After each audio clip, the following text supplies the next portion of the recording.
Hi friends, I am Dr. Pankaj Sharma, your physio friend. Today I am here to discuss about a very crucial and very important topic. General treatment principle before consulting physiotherapist. आइए समझते हैं इसका मतलब क्या है। आपको किस चीज की समझ होना चाहिए कि आपको फिजियोथेरेपिस्ट से मिलना है। आपको किन बातों का ध्यान रखना है कि आपको किसी डॉक्टर से कंसल्ट करना है। आपको ऐसी कौन सी चीजें हैं जब आपको पता चलना चाहिए अब अलार्मिंग साइन है और आपको किसी डॉक्टर की रिक्वायरमेंट है। कब आपको खुद से डिसीजन लेना है, यह मैं आपको सभी इसी टॉपिक पे बताऊंगा। आप मेरे साथ बने रहिए। बहुत ही इंफॉर्मेटिव एंड बहुत ही एजुकेशनल चीज है जो मैं आपको समझाने वाला हूं। क्या आपको पता है, कई बार ऐसा होता है कि आप खुद से डिसीजन लेते हैं और किसी और की बात मान लेते हैं और अपने केस खराब कर लेते हैं। ये टॉपिक, ये जो मेरा आज का सेशन है, ये उसी पे डिपेंड है। मैं आपको समझाऊंगा कब आपको कैसे अपने आप को समझाना है और ये खुद की डिसीजन लेना है कि किस समय आपको डॉक्टर से मिलना है और आपको कब नहीं मिलना है। पहले हम ये देखते हैं कि हम गलतियां क्या करते हैं। हम गलतियां क्या करते हैं कि आप ट्रीटमेंट लेते हैं फिजियोथेरेपी का, बट आपके दिमाग में मशीन चलती रहती है।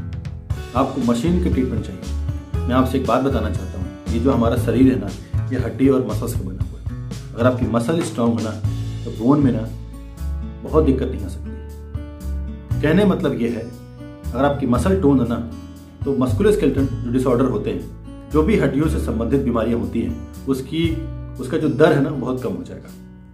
यकीन मानिए, मैं आपको छोटा सा एक उदाहरण देता हूँ। एक इंसान जब तक एक्टिव रहता है, वर्किंग रहता है, काम करता रहता है, उसे दिक्कतें बहुत कम होती है।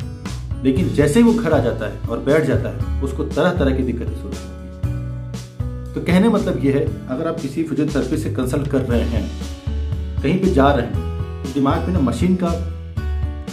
मशीन लेके मत जाइए। मशीन का लिमिटेड क्राइटेरिया है। मशीन आपको पूरा पेन को कम कर सकती है, आपके लोकलाइज चीज़ों को मेंटेन कर सकती है, बट लॉन्गर रिलीफ के लिए आपको खाली बहुत अच्छे से एक्सरसाइज करवानी है। और यही सबसे चीज़ है जो हमने अपनी कंपनी में करी है, रिवाइवल हेल्थ केयर सर्विसेज पे, जहाँ पे हम पेशेंट को ना एक्टिव रिहैब भी प्रोवाइड करते हैं। एक्टिव रिहैब का मतलब ही ये होता है कि हमारे फिजियोथेरेपिस्ट आपके साथ में बड़ी मेहनत करते हैं, कंटिन्यूसली मेहनत करते हैं आपके साथ। ये मोबाइल पे बातचीत करके टाइम नहीं खराब करते, आपके साथ मेहनत करके ना आपको ठीक करने की कोशिश करते हैं। सो एक्टिव रिहैब करना है जो सबसे इंपॉर्टेंट है। फिर मैं आपसे बताना चाहता हूँ, अगर आप फिजियोथेरेपी का ट्रीटमेंट ले रहे हैं तो ध्यान रखें कि इधर उधर की चीजों में ना पड़े। At a time, you need to go with only one treatment protocol. If you are doing physiotherapy, then you should go for physiotherapy. If you are taking yoga, then first finish your yoga, then you come for physiotherapy.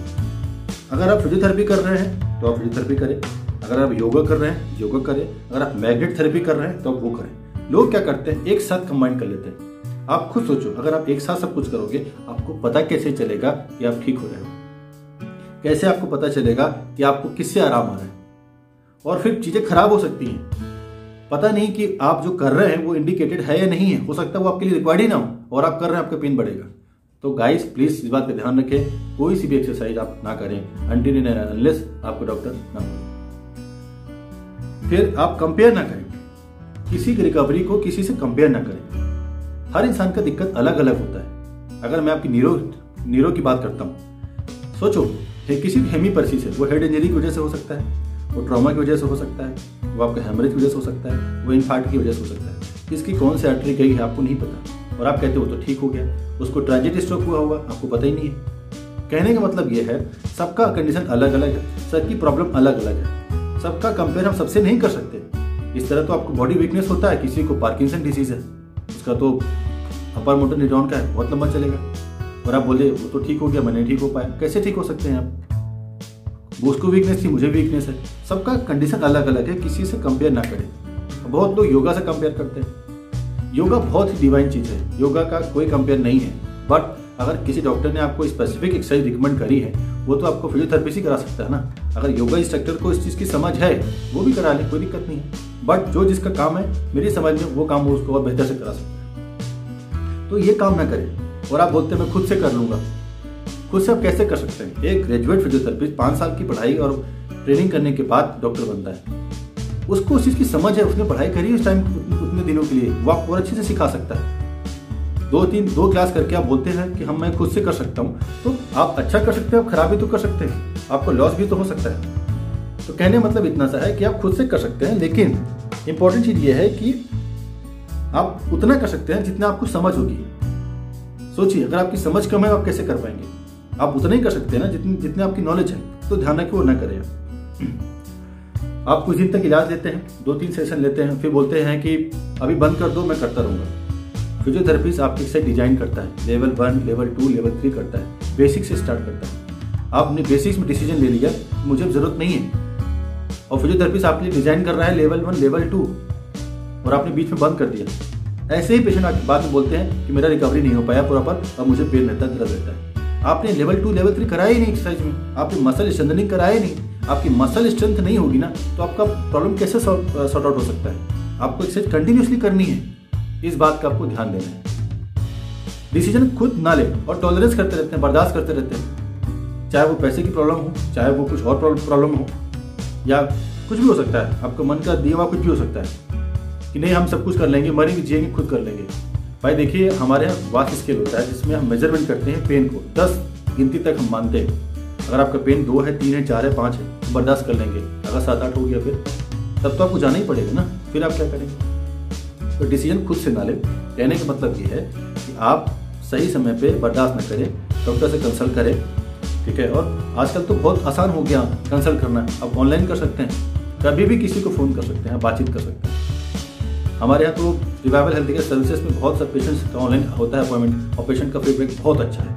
आप कभी भी हमारे profile में जाके देखेंगे तो आपको बहुत सारे अच्छे फीडबैक मिलेंगे। कहने का मतलब ये है कि आप जब इतना कुछ अवेलेबल है तो उसका फायदा उठाइए। दूसरों के सुनते हैं आपकी प्रॉब्लम है, घुटने में आपके दर्द है, बट आप किसी और पर डिसीजन छोड़ रखे हैं। मतलब मेरी सर्जरी कोई और कराएगा, मतलब वो बोलता है कि हाँ आप करा लो तो मैं करा लूंगा, नहीं कहोगे तो नहीं कराऊंगा। अगर आपका केस सर्जिकल है तो कहने का मतलब ये है अपना डिसीजन, अपनी प्रॉब्लम आप किसी और को क्यों दे रहे हैं? उसमें तो आपका नुकसान है, इसमें तो आपका लॉस है। कहने का मतलब ये है कि आप अपना डिसीजन, अपनी प्रॉब्लम और किसी पे ना छोड़े। वो सही भी हो सकता है, गलत भी हो सकता है।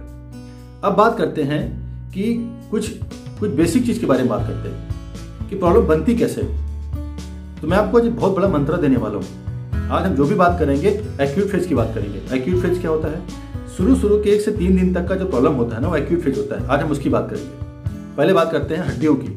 हड्डियों को जो प्रॉब्लम है उसको मस्कुलोस्केलेटल कहा जाता है। मस्कुलोस्केलेटल डिसऑर्डर का प्रॉब्लम 2 चीज की वजह से होता है।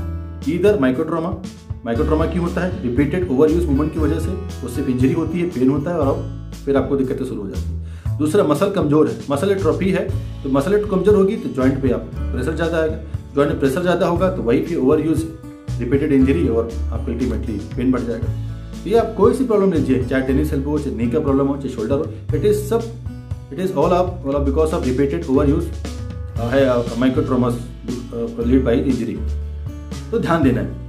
न्यूरो में आपका एंजाइटी, स्ट्रेस, बहुत ज़्यादा सोचते हैं, बहुत तनाव लेते हैं, तो अपर मोटर न्यूरॉन की बहुत सारी चीज़ें आपसे शुरू हो जाएंगी। या आपको ट्रॉमा एक्सीडेंट हो गया, आपको हेड इंजरी हो गया, ब्रेन हेमरेज हो गया, वो टॉपिक दूसरा है, बहुत लंबा टॉपिक है। कहने मतलब ये बेसिक्स है जो आपको ध्यान रखना है और अपने केयर करते रहना है। अननेसेसरी अनवांटेड प्रॉब्लम को क्रिएट नहीं करना है। अब डिसीजन कैसे लें? ये आपको डॉक्टर के पास विजिट करना है। मैं आपको 2-3 कंडीशन बताता हूँ। जैसे आप गिर गए और खड़े होकर चलने लगे, आपको पेन नहीं है। गिर गए, खड़े हो गए, खड़े होने में, चलने में कोई पेन नहीं है, आपको डॉक्टर के पास आने की जरूरत नहीं है। आप खड़े हो गए गिरने के बाद, चलने लगे, आपको डिस्कम्फर्ट हुआ, बड़े मुश्किल से घर पहुंचे, स्वेलिंग बनी हुई है 4 से 5 दिन तक, आपको इमीडिएट डॉक्टर से कंसल्ट करना चाहिए। आपको फ्रैक्चर हो सकता है, लिगामेंट टेंडन इंजरी हो सकता है। आप गिर गए, स्वेलिंग 2 से 3 दिन में खत्म हो गई, डिस्कम्फर्ट नहीं है, आपको जाने की जरूरत नहीं डॉक्टर के पास। वैसे ही अगर हम कॉमन की कुछ बात करें, कुछ कॉमन प्रॉब्लम की, स्पाइन की बात करें, तो स्पाइन केस में कहा जाता है कि 99% कंजर्वेटिव ठीक होता है, मतलब उसमें कोई भी इलाज की जरूरत नहीं है। ऐसा एक डॉक्टर ने कहा, मैंने इंटरव्यू लिया था, उन्होंने बोला कि स्पाइन केस में बहुत ज़्यादातर केस आपका ना बिना किसी इंटरवेंशन के ठीक हो जाता है। और ये बात स्पाइन सर्जन भी बोलते हैं, जो अच्छे स्पाइन सर्जन हैं, जो अच्छे न्यूरो सर्जन हैं, खुद बोलते हैं कि पहले फिजियोथेरेपी कराइए, रेस्ट करिए, नहीं ठीक होता है तब हम इसके बारे में सोचेंगे। ये अच्छे सर्जन की एक बहुत बड़ी क्वालिटी है, तो आपको इस चीज़ का ध्यान रखना है, ठीक है। और फिजियोथेरेपी एक बहुत ही अच्छा तरीका है। आजकल तो बहुत बड़ी आप स्पाइन की चेनें आ गई हैं, चेन सब क्लिनिक्स हैं। इनफैक्ट हमारे यहाँ तो स्पाइन का अलग ही डिपार्टमेंट है। हमारे यहाँ स्पाइन की टीम है जो डॉक्टर अंकिता लीड करती हैं। मैं आपको बता नहीं सकता, ऐसे ऐसे पेशेंट ठीक हुए हैं ना जिनको सर्जरी की रिकमेंडेशन थी, वो पेशेंट आज भी हैं, मैं आपको उसे मिला सकता हूँ, वो पेशेंट ठीक हुए हैं। और कोई पेशेंट तो ऑनलाइन ठीक हुआ है। अभी ऑनलाइन सर्विसेज बहुत अच्छी चल रही है। ऑनलाइन सर्विसेज का सबसे बेस्ट पार्ट होता है कि आप सीखते बहुत ज़्यादा हो, आपकी लर्निंग बहुत होता है। तो इस चीज़ का कुछ चीज़ें हैं जो है। नेक के केस में भी ये सेम होता है, आपको कुछ करने की जरूरत नहीं है। नेक का पेन के लिए आपको बस छोड़ देना है, रेस्ट करना है, अपने आप ठीक हो जाएगा। नहीं ठीक होता है फिजियोथेरेपी कराइए, उसके बाद आप डॉक्टर से कंसल्ट करिए और आपको ठीक होगा जरूर, इसमें कोई भी डाउट नहीं है। शोल्डर केस में बहुत ज़्यादातर केस फ्रोजन शोल्डर होता है। फ्रोजन शोल्डर का 3 इलाज है, एक्सरसाइज एक्सरसाइज और एक्सरसाइज, और कुछ नहीं। शोल्डर की और भी चीज़ें होती हैं, उसके लिए आपको ऑर्थोपेडिक और फिजियोथेरेपिस्ट दोनों के साथ मिल करके उसको रिहैब करना है। फिर बात करते हैं नी के केस में भी आप कार्टिलेज असेसमेंट करिए, कितनी कार्टिलेज है। कार्टिलेज बची हुई है तो आप एक्सरसाइज कराइए, कार्टिलेज नहीं बची है तो टाइम वेस्ट करने की जरूरत नहीं है, आप नी रिप्लेस करिए। ये कुछ चीजें हैं। अब ऐसी कौन सी कंडीशन है हम लेके घूमते रहते हैं, हमको पता है दिखाना है, हम डॉक्टर के पास फिर भी नहीं जाते हैं। आप बेड पे लेटे हुए हैं, आप बेड रिडन है, आपका मूवमेंट नहीं हो रहा। मूवमेंट नहीं होगा तो स्टेसिस हो गया। एक वर्ड होता है स्टेसिस, जो डीवीटी जब फॉर्म होता है उसका एक कारण होता है। अब आपका प्रॉब्लम हो गया, फिर भी आप डॉक्टर के पास विजिट नहीं कर रहे हैं, तो फिर क्या होगा, विचार करिए। अब डॉक्टर के पास विजिट नहीं कर रहे हैं तो अब एक्सरसाइज नहीं कर रहे हैं फिजियोथेरेपी से, तो आपका डीवीटी फॉर्म हो सकता है, आपके पैरों में पेन शुरू हो सकता है। अब वो डीपी एम्बोलिज्म बनकर के आपके हार्ट को, आपके लंग्स को ब्लॉक कर सकता है। आप फिर क्या करेंगे? कहने मतलब ये कि सही टाइम पे सही डिसीजन लेना है।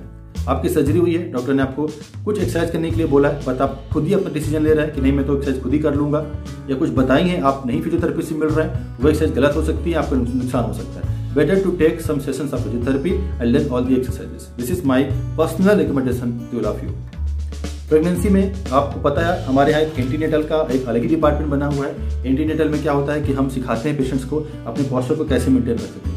जब वुमेन होती है ना, उनको प्रेगनेंसी के बाद बच्चा का बर्थ होता है तो उनको बहुत तरीके के मस्कुलोस्केलेटल, स्पाइन का तरह तरह की चीज़ें शुरू हो जाती हैं। वो चीज़ ना हो इसके लिए हम प्रिवेंशन के तौर पर एक्सरसाइज कराते हैं एंटीनेटल में। हम ये भी मेक श्योर करते हैं कि आपकी डिलीवरी नॉर्मल हो। उसमें हम आपकी पेल्विक फ्लोर मसल है, हम आपकी जो आपका क्या बोलते हैं कोर मसल, उनको मजबूत करते हैं, सो दैट ना ड्यूरिंग डिलीवरी आपको बहुत ज़्यादा वेट न करना पड़े, चाइल्ड बर्थ आसानी से जल्दी हो जाए, उस पेन को बर्दाश्त न करना पड़े। ऐसी बेसिक चीज़ें होती हैं। और 3 चीज़ों को ध्यान रखना है कि आप खुद के डॉक्टर ना बने, खुद ही आप डायग्नोसिस, ट्रीटमेंट, इंटरवेंशन ना करें, इससे आपको नुकसान हो सकता है। दूसरा, आप जो नुस्खे वाले डॉक्टर होते हैं, मतलब किताब पढ़ ली और इलाज शुरू कर दिया, उसमें आपको नुकसान हो सकता है अगर आपको पता ही नहीं है कि बीमारी क्या है। आप और ध्यान रखना है कि रैंचोस लोगों से ना मिले। रैंचोस में किनको बोलता हूँ, जो आसपास के डॉक्टर होते हैं, जो बिना सलाह के सलाह दे देते हैं, उनसे दूर रह कर रहिए। एडवाइस देना है, सलाह लेनी है, बट इस बात का ध्यान रखना है कि सही सलाह देने वाला बंदा मिलना चाहिए। नहीं, वो बंदा वही बताएगा जो उसको पता है, वो गलत भी हो सकता है, आपको लॉस हो सकता है। तो मैं ये बिल्कुल नहीं चाहूँगा कि रैंचोस लोगों से मुलाकात करो। आपके पास डॉक्टर है, पूरी टीम है, आप उनसे मुलाकात करें। हमारा पेज है, आपको ऐसे अपडेट मिलते रहेंगे। रिवाइवल हेल्थ केयर सर्विसेज है, आप @रिवाइवल हेल्थ केयर सर्विसेज डालेंगे, आपको यूट्यूब पे, अपने इंस्टाग्राम पे, फेसबुक में हमारा पेज मिल जाएगा। आप उसको लाइक करें, सब्सक्राइब करें, लोगों को बताएं, क्योंकि हम प्रैक्टिकल चीज़ों को डिस्कस करेंगे, प्रैक्टिकल चीज़ें आपको इन्फॉर्म करेंगे। हम आपके पास हैं, छोटी छोटी क्वेरीज के लिए आप कमेंट बॉक्स पे डाल सकते हैं, हम उस चीज़ का रिप्लाई करेंगे, आपको जवाब देंगे। अपॉइंटमेंट के लिए आप कॉल कर सकते हैं 8285220895। ऐसे ही आप हमारे साथ बने रहिए, जुड़े रहिए। आपने मुझे इतनी देर तक सुना, आपका बहुत बहुत धन्यवाद। Thank you so much.